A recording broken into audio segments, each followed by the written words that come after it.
দেখো বন্ধুরা, মোটামুটি ঠিকঠাক করলাম, তেমন কিছু হয়নি। ওই এরিকা পামের গাছখানা উল্টে গেছিলো, চেয়ার একখানা উল্টে গেছিলো, ওগুলো ঠিকঠাক করলাম। আর ওই দেখো মারপিট করছে দুই হনুমান, ওই যে দেখেছো, ওই যে দেখো, ওই যে দেখো দুজনে দেখো। আর মোটামুটি বাগানের একটুখানি কাজ টাজগুলোও করলাম। কাজ টাজ বলতে ওই আগের যেগুলো শুকনো ফুল সেগুলো ফেলে দেওয়া, শুকনো পাতা, ওগুলো আমি রোজই করি, সেগুলো ফেলে দেওয়া। আর দেখো টগরগুলোকে কি ভালো লাগছে। এই যে বকফুলের গাছখানায় যত শুকনো পাতা টাতাগুলো ছিল সেগুলোও ফেললাম। আমি প্রতিদিনই এটা করি, যত গাছে মানে যে গাছে আর কি শুকনো পাতা মানে শুকনো ফুল মানে আগের দিনের ফুল যেগুলো থাকে আর কি, যেগুলো শুকিয়ে যায় সেগুলো ফেলে টেলে দিই। এতে গাছগুলো আরও ভালো লাগে দেখতে, তাই না? এই যে দেখো বকফুল গাছটা কত সুন্দর লাগছে।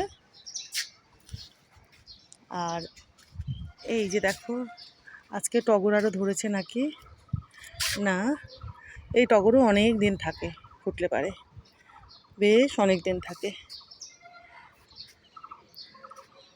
তো চলো এখন ঘরে যাই, জল তো আজকে দেওয়ার ছিল না, জল দিও নি।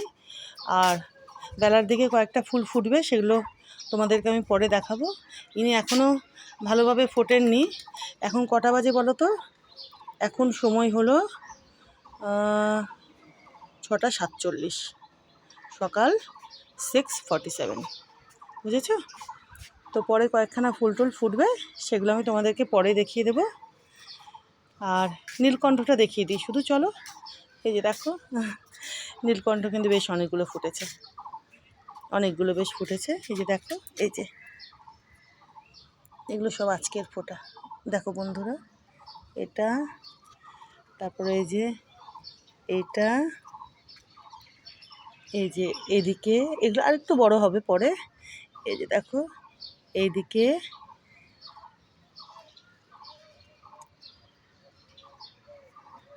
এরকম কয়েকটা আছে। খুব যে অনেকগুলো ফুটেছে সেটা নয়, তবে মোটামুটি ফুটেছে, যেগুলো পরে আর একটু বড় হবে। এই যে এটা এখনই বেশ বড়, পরে আর একটু বাড়বে। চলো নীলকণ্ঠ একটুখানি দেখিয়ে দিলাম। আর এই যে লঙ্কা জবাগুলো দেখো, ক্রিম কালারের। ওই লাল লঙ্কা জবাতেও কুড়ি চলে আসবে এবার। ওই দেখো জেমবাবু চলে আসছে, ওই যে দেখো সোনা গুন্ডাটা।